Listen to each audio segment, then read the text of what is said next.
May mga sandali sa buhay kung saan ang isang simpleng kilos na may kaugnayan sa bagay na ating dinadala sa ating mga paa ay maaaring magpabago sa kapalaran ng isang buong pamilya. Ito ay nagbabago hindi lamang sa material na kapalaran, kundi pati na rin sa di nakikitang daloy na nag-uugnay sa pisikal at espiritual na aspeto ng ating buhay. Naisip mo na ba na ang isang bagay na kasing pangkaraniwan, tulad ng lugar kung saan natin iniiwan ang ating mga sapatos pagpasok sa bahay, ay maaaring nang hindi natin namamalayan ay lumilikha ng mga hadlang laban sa kasaganaan at banal na pagpapala?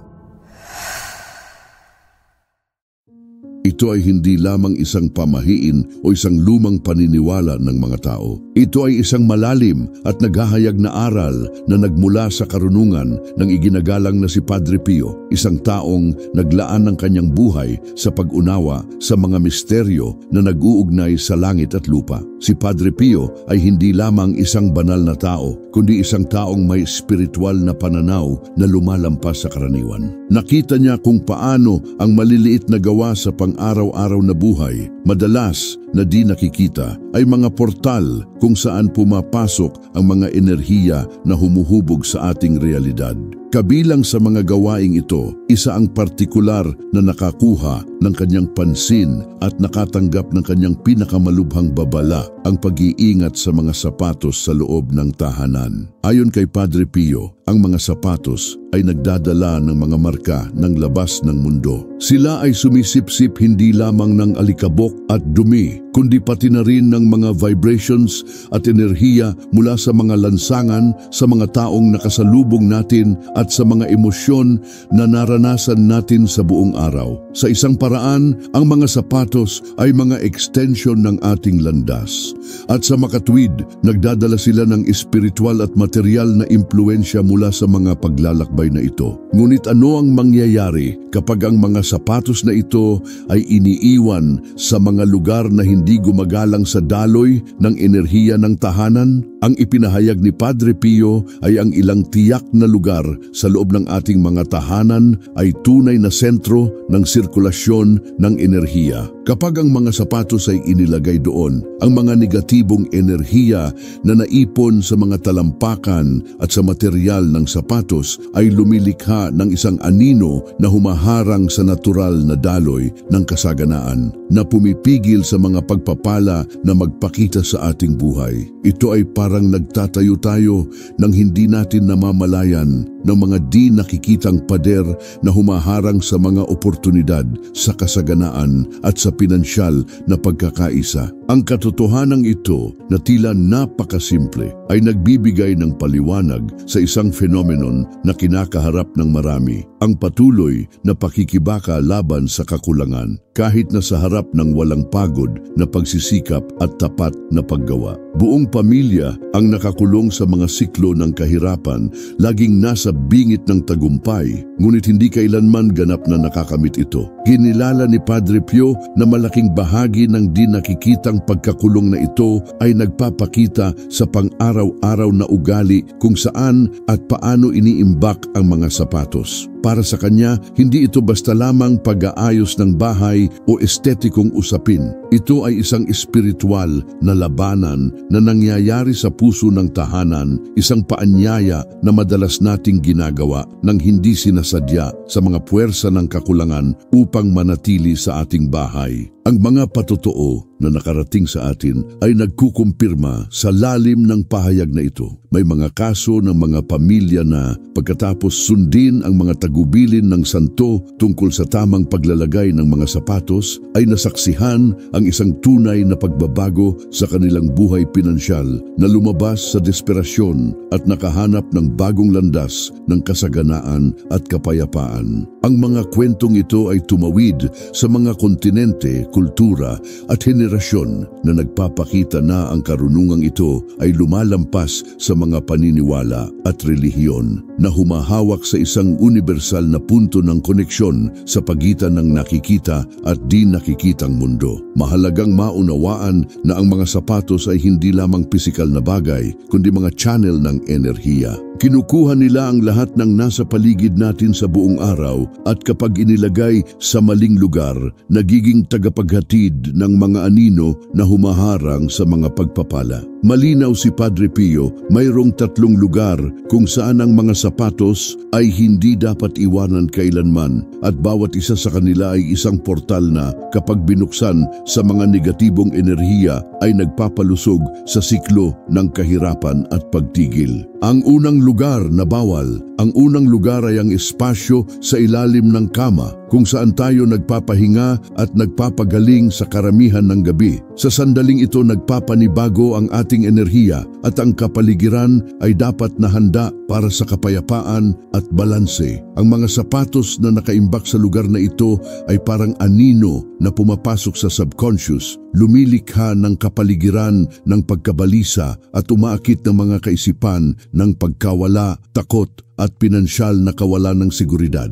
Maraming tao na may ganitong ugali ang naguulat ng nakakabagabag na panaginip at pakiramdam na hindi makapagpahinga ng lubusan, na sumasalamin sa pagkagambala ng enerhiya mula sa mga lansangan na dala ng mga sapatos. Ang anino ng enerhiya na nabubuo sa gabi ay nagiging realidad ng mga paghihirap na paulit-ulit na nangyayari araw-araw. Ito ay isang paalala na hindi lamang ang nakikita ang dapat nating alagaan, kundi pati na rin ang di nakikita na humuhubog sa ating buhay. Ang ikalawang punto na ipinagbabawal, ang ikalawang lugar na ipinagbabawal ay malapit sa mga halaman sa loob ng bahay.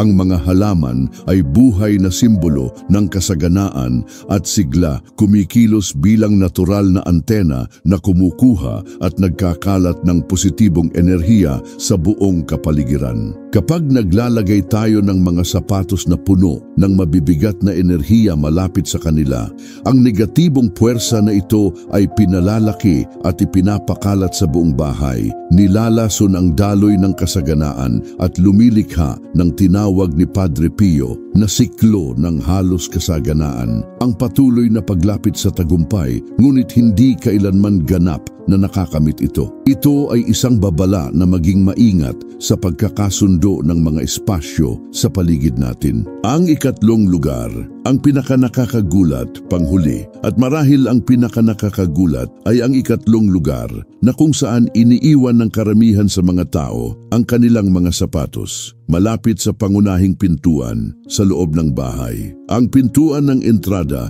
ay ang portal ng mga pagpapala, ang daan kung saan pumapasok ang mga oportunidad at ang enerhiya ng kasaganaan. Ang paglalagay ng mga sapatos sa lugar na ito, lalo na nakaharap papasok, ay lumilikha ng di nakikitang hadlang na humaharang sa pagpasok ng mga pagpapalang ito, na parang naglagay tayo ng bantay na tumatanggi sa lahat ng pagkakataon para sa pinansyal na paglago at kasaganaan. Ayon kay Padre Pio, ang pagkakamaling ito ang responsable sa tinatawag na mana na kahirapan, isang pattern ng enerhiya na nagpapatuloy sa mga henerasyon at hindi lamang nagmumula sa mga panlabas na salik, kundi sa isang ugali sa bahay na sumisira sa sirkulasyon ng biyaya. Ang kalat ng mga sapatos sa entrada, nakatambak, magulo o may magkakahiwalay na pares, ay simbolikong kumakatawan sa pinansyal na kaguluhan at nagpapadala ng mensahe ng kawalan ng halaga sa universo.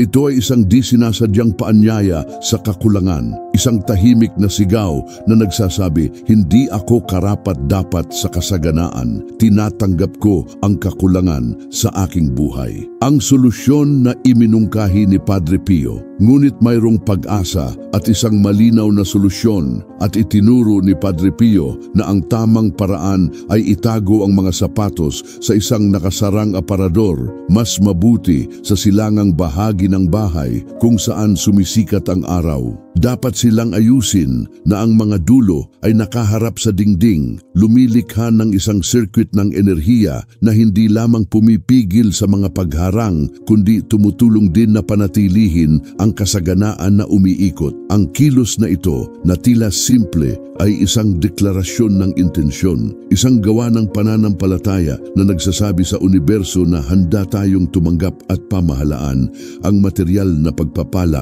ng may kaayusan, paggalang at pasasalamat. Hindi ito sa lamang ka o pamahiin, kundi isang malalim na pag-unawa na ang lahat sa ating tahanan ay may espiritual na dimensyon na direktang nakakaapekto sa ating material na buhay. Sa pamamagitan ng paggamit ng gawaing ito ng tuloy-tuloy, sa loob ng hindi bababa sa 40 araw, tulad ng ipinahiwatig ni Padre Pio, binubuksan natin ang daan para sa daloy ng kasaganaan na maitatag muli at para sa mga oportunidad na magkaroon ng espasyo upang mamulaklak. Ang espiritual na gabay na ito ay nag-aanyaya sa atin na pagnilayan ang kapangyarihan ng maliliit na kilos at ang pag-aalaga sa mga detalye ng pang-araw-araw na buhay. Tulad ng pag-aalaga natin sa kaluluwa sa pamamagitan ng panalangin at pananampalataya, dapat din nating alagaan ang pisikal na kapaligiran kung saan tayo naninirahan dahil ang dalawa ay magkakaugnay sa iisang banal na habi. Ang karunungang ito ay isang paanyaya na tingnan ang ating tahanan hindi lamang bilang isang pisikal na espasyo kundi bilang isang templo kung saan ang ilaw ng kasaganaan ay dapat na malayang lumiwanag ng walang hadlang. Ang aral ni Padre Pio ay isang paanyaya na putulin ang mga lumang pattern, sirain ang mga siklo na pumipigil sa pagpapakita ng kasaganaan at kilalanin na ang tunay na pagbabago ay nagsisimula sa loob ng tahanan, sa simpleng mga pagkilos na nagpapakita ng malalim na paggalang sa buhay at sa kung ano ang nais ng Diyos na ibigay sa atin. Nagsisimula ang pagbabago sa kung paano natin inaalagaan ang tila maliliit na bagay dahil doon nakatira ang kapangyarihan upang baligtarin ang isang kasaysayan ng kahirapan sa isang landas ng biyaya at paglago. Sa pagpapalalim natin sa aral na ito, imposibleng hindi tayo makaramdam ng damdamin sa mga kwento ng mga taong sa pagsunod sa payo ni Padre Pio tungkol sa mga sapatos ay nakahanap hindi lamang ng pinansyal na pagbuti, kundi isang espiritual na muling pagsilang, isang pagbawi ng dignidad at pag-asa na tila nawala. Si Maria Consuelo, isang Italianang biyuda, ay isa sa mga patotoong labis na nakakaantig sa atin. Nawalan siya ng lahat pagkatapos ng pagkamatay ng kanyang asawa at nakita niyang nalubog ang kanyang buhay sa walang katapusang paghihirap. Nang bumisita siya kay Padre Pio, tinanong siya ng santo tungkol sa isang tila walang kabuluhang ugali, kung saan niya iniiwan ang kanyang mga sapatos pag-uwi. Ang sagot ang nagpatinag sa kanya na tingnan ang kanyang sarili at ang kanyang tahanan ng may bagong pananaw. Nang baguhin niya ang simpleng ugali na ito, binuksan niya ang mga pintuan para sa banal na paglalaan na muling pumasok sa kanyang tahanan. Binabago hindi lamang ang kanyang pinansyal na sitwasyon, kundi pati na rin ang buhay ng kanyang mga anak na nakapagpalaki ng may dignidad at pag-asa. Ang mga kwentong ito ay nagpapaalala sa atin na ang tunay na pagbabago ay nagsisimula sa kaibuturan ng bawat tahanan, sa paggalang sa mga simpleng bagay at sa pagiging handang baguhin ang mga bagay na kahit di nakikita ay sumisira at naglilimita sa atin. Si Padre Pio sa kanyang espiritual na sensibilidad ay naunawaan na ang nakikita at di nakikitang mundo ay magkakaugnay at na ang pag-aalaga sa kapaligiran ng bahay ay kasing halaga ng pananampalataya at panalangin. Nakita niya na ang mga sapatos, higit pa sa simpleng mga bagay, ay mga portal na nag-uugnay sa labas at loob at na ang kanilang paglalagay ay maaaring magpasya kung bubuksan o isasara natin ang daan para sa kasaganaan. Ngayon, sa harap ng napakaraming kawalan ng katiyakan sa ekonomiya at ng mga hamon na kinakaharap natin, ang aral na ito ay mas napapanahon kaysa kailanman. Ang mundo ay tila umiikot ng mas mabilis at ang ating pinansyal na katatagan madalas ay nasa kamay ng mga puwersa na hindi natin lubos na nauunawaan. Ngunit mayroong isang paraan, isang kilos na nasa bawat isa sa atin, isang gawa ng pag-aalaga at pananampalataya na maaring magsimulang baligtarin ang sitwasyong ito, ang paraan ng pagtatago natin ng ating mga sapatos. Hindi lamang ito isang praktikal na usapin, ito ay isang spiritual na gawa, isang tahimik na deklarasyon na handa tayong magbigay ng espasyo para sa mga pagpapala na dumaloy sa ating buhay. At hindi lamang ito mga salitang walang kabuluhan, ang mga makasaysayang ulat, ang libu-libong taong tradisyon at maging ang mga pag-aaral ng siyensya ay nagkukumpirma sa kahalagahan ng mga sapatos bilang mga bagay na tumatawid sa hangganan sa pagitan ng publiko at pribado na nagdadala ng mga dumi at enerhiya na maaaring makaimpluwensya sa ating kapaligiran. Mula sa mga sinaunang monasteryo sa Europa kung saan ang mga partikular na ritual ay nag-aalaga sa mga sapatos hanggang sa mga kasanayan ng Feng Shui ng Chino at ng Vastu Shastra ng India, mayroong isang universal na karunungan na nagpapatibay sa kapangyarihan ng tamang paglalagay ng mga sapatos upang mapanatili ang daloy ng positibong enerhiya at kasaganaan sa ating mga tahanan. Ngunit ano ang mangyayari kapag hindi natin pinansin ang pag-aalaga na ito? Ang resulta ay isang pagharang na, ayon kay Padre Pio, ay lumalakas sa bawat araw na iniiwan natin ang mga sapatos sa maling lugar. Ang pagharang ng enerhiya na ito na tinawag niya na matris ng kakulangan ay hindi lamang nagpapahirap sa pananalapi, kundi maaari ring makaapekto sa mga relasyon, kalusugan at pagpapahalaga sa sarili na lumilikha ng isang siklo ng mga hamon na tila imposibleng sirain. Para bang ang tahanan ay naging isang di nakikitang minahan kung saan ang mga pagpapala ay hinaharangan bago pa man sila magkaroon ng espasyo upang mamulaklak. At paano ito babaligtarin? Inaanyayahan tayo ni Padre Pio sa isang malalim ngunit madaling pagbabago. Ayusin muli ang ating mga sapatos ng may pag-iingat, disiplina at intensyon. Itatago ang mga ito sa isang saradong lugar. Mas mabuti sa silangang bahagi ng bahay, laging nakaharap ang mga dulo sa dingding. Ang gawaing ito ay hindi isang mahiwagang ritual, kundi isang paraan upang muling ituro ang daloy ng enerhiya, lumilikha ng isang kapaligiran kung saan ang kasaganaan ay maaaring pumasok at manatili. Ito ay isang paraan ng pag-aalaga sa tahanan bilang isang santuaryo, isang sagradong espasyo kung saan ang biyaya ay maaaring malayang kumilos. Ang patutuo ni Antonio Vespa, isang Italianong mangangalakal na humaharap sa lumalaking utang sa kabila ng pagsusumikap, ay isang malinaw na halimbawa ng bisa ng pagbabagong ito. Matapos payuhan ni Padre Pio na alisin ang mga sapatos mula sa pintuan at itago ang mga ito ng maayos sa loob ng 40 araw, ang kanyang buhay pinansyal ay nagkaroon ng hindi inaasahang pagbabago na may 3 panukala sa negosyo na lumitaw halos kaagad.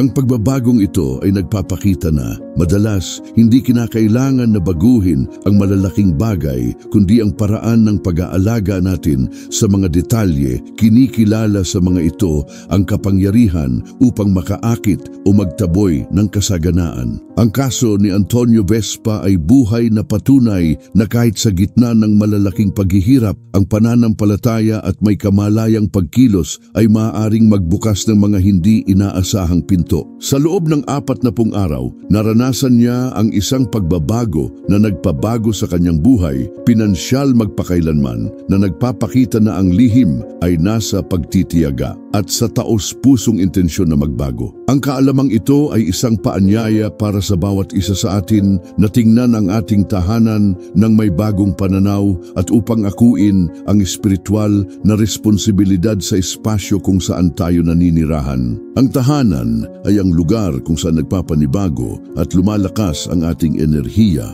at doon nakasalalay ang mga binhi ng ating kapalaran. Ang pag-aalaga sa kapaligiran ng bahay ng may pag-iingat at pagmamahal ay isang gawa ng pananampalataya at pagsuko na nagpapahiwatig sa universo na handa tayong tumanggap ng pinakamabuti na mayroon siya para sa atin. Kung nararamdaman mo na humaharap ka sa patuloy na pinansyal na kahirapan, na sa kabila ng lahat ng pagsisikap ay tila nawawala ang mga oportunidad. Marahil oras na upang tingnan ang loob ng iyong tahanan at tanungin ang iyong sarili. Nasaan ang aking mga sapatos? Hinaharangan ba nila ang daloy ng mga pagpapala? Sa pagsagot sa tanong na ito at pagkilos, maaari mong simulan ang isang proseso ng pagbabago na higit pa sa material, umaabot sa espiritual at emosyonal, na nagdadala ng balanse, kapayapaan at tunay na kasaganaan. Nais kitang anyayahan ngayon na gumawa ng isang simple ngunit makapangyarihang bagay. Isulat ang salitang proteksyon sa mga komento ng video na ito. Ang kilos na ito ay higit pa sa simboliko. Ito ay isang deklarasyon ng iyong intensyon na alagaan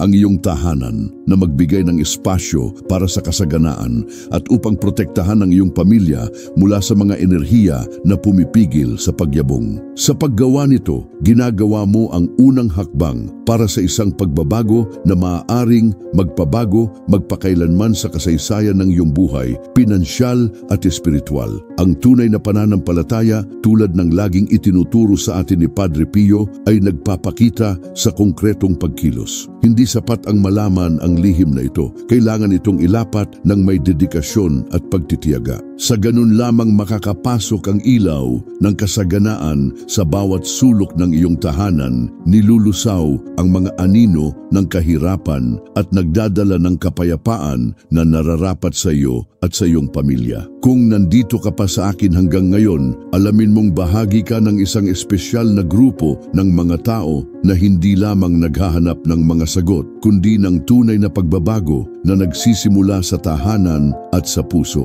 Ang iyong presensya ay isang pagpapala at isang paanyaya upang magpatuloy tayong magkasama sa paglalakbay na ito ng pagtuklas at pananampalataya. Kung ang aral na ito ay nakahipo sa iyong puso, mag-subscribe upang mas marami pa tayong maibahagi na mga kwento at lihim ni Padre Pio na nagbibigay liwanag sa ating buhay. At huwag kalimutan, mahalaga rin ang iyong kwento. Ibahagi sa mga komento ang isang bagay na iyong naranasan o naramdaman na inspirasyon ng santo upang makabuo tayo ng isang komunidad ng pananampalataya, pag-asa at pagbabago. Sa pagninilay natin sa mga aral ni Padre Pio, inaanyayahan tayong kilalanin na ang kasaganaan ay hindi lamang isang aksidente o pribilehiyo, kundi isang daloy ng enerhiya na maaaring linangin o harangan sa loob ng kapaligiran kung saan tayo naninirahan. Ang daloy na ito ay nakasalalay sa maraming salik,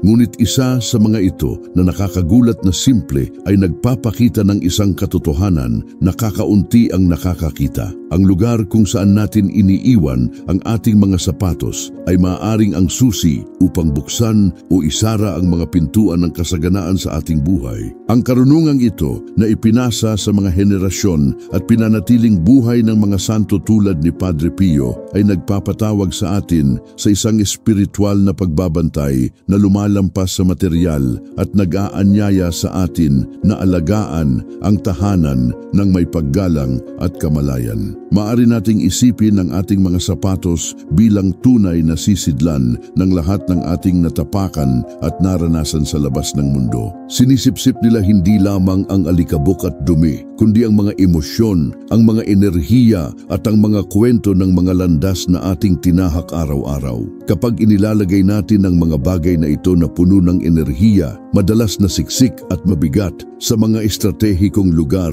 sa ating mga tahanan, nang hindi nalalaman, lumilikha tayo ng mga di nakikitang pagharang na pumipigil sa malayang sirkulasyon ng mga pagpapala. Ang pagbabago ay posible at nagsisimula sa pag-aalaga at respeto sa sagradong espasyo ng tahanan. Ang pagtatago ng mga sapatos ng tama sa isang saradong aparador sa silangang bahagi ng bahay na nakaharap ang mga dulo sa dingding ay lumilikha ng isang circuit ng pagbabalik na hindi lamang nagpapahintulot sa pagpasok ng mga pagpapala, kundi pinapanatili rin ang mga ito na umiikot sa loob ng bahay na nagpapalusog sa kasaganaan. Ang mga ulat ng mga sumunod ng tapat sa mga aral na ito ay nakaka-inspirasyon. Ang mga taong humaharap sa lumalaking utang, bumabagsak na negosyo at kawalan ng pag-asa ay nakahanap ng bagong landas Diyos sa pamamagitan ng paggamit ng simpleng gawaing ito. Higit pa sa praktikal na aspeto,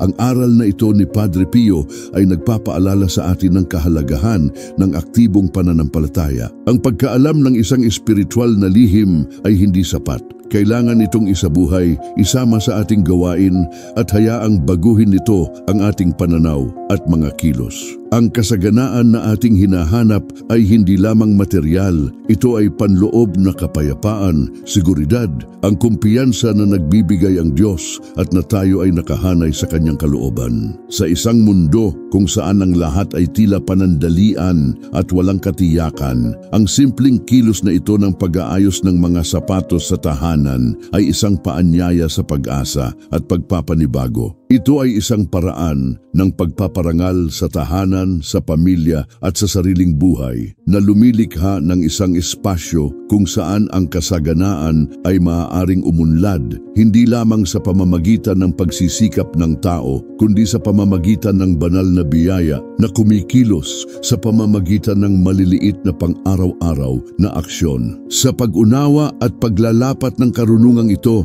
ikaw ay nakahanay sa isang makapangyarihang espiritual na daloy na lumalampas sa mga relihiyon at tradisyon na humahawak sa esensya ng buhay. Ang kaalamang ito na pinanatili ng mga santo at pantas sa loob ng maraming siglo ay dumating sa iyo bilang isang ilaw sa landas, isang pagkakataon upang magsimulang muli at baguhin ang iyong kapalaran. At ngayon, higit kailanman, gusto naming marinig ka. Ang iyong paglalakbay, ang iyong mga pakikibaka, ang iyong mga palatandaan ng pag-asa. Ang channel na ito ay ginawa upang tanggapin ang bawat kwento na humahawak sa puso at nagpapalakas ng pananampalataya. Kung ang mensaheng ito ay nakarating sa iyo, kung may malalim itong pinukaw, ibahagi ang iyong karanasan sa mga komento. Sama-sama nating buuin ang isang komunidad kung saan ang ilaw ng pagbabago at pagmamahal ay kumalat sa lahat. Marami pa tayong matutuklasan tungkol kay Padre Pio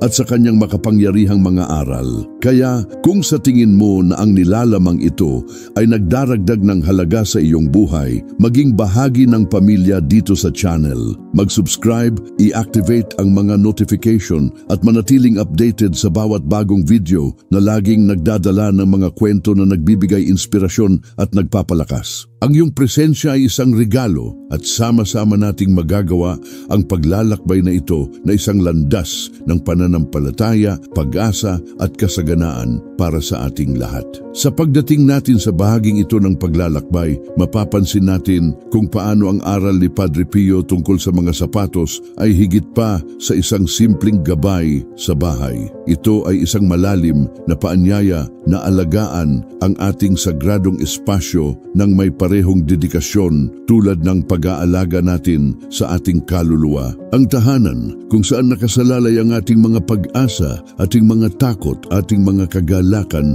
at mga hamon ay ang tanghalan kung saan ang labanan sa pagitan ng kakulangan at kasaganaan ay tahimik na nagpapakita. At sa entablado na ito, ang maliliit na detalye ay maaaring gumawa ng malaking pagkakaiba. Ipinapakita sa atin ni Padre Pio na ang espiritual na mundo ay naroroon sa bawat aspeto ng ating pang-araw-araw na buhay. Walang hiwalay, walang saysay. Ang mga sapatos na may dalang panlabas na enerhiya ay sumisimbolo sa kung ano ang dala natin mula sa labas ng mundo. Ang ating mga pagtatagpo, ating mga iniisip, ating mga emosyon. Kapag inilalagay natin ang mga ito sa mga lugar na humaharang sa daloy ng enerhiya ng kasaganaan, tayo ay nang hindi namamalayan nagsasara ng mga pintuan sa kasaganaan at sa mga banal na pagpapala na naghihintay na pumasok. Ngunit mayroong isang ilaw sa dulo ng landas na ito. Ang gawaing itinuro ni Padre Pio, simple at madaling lapitan, ay isang tunay na susi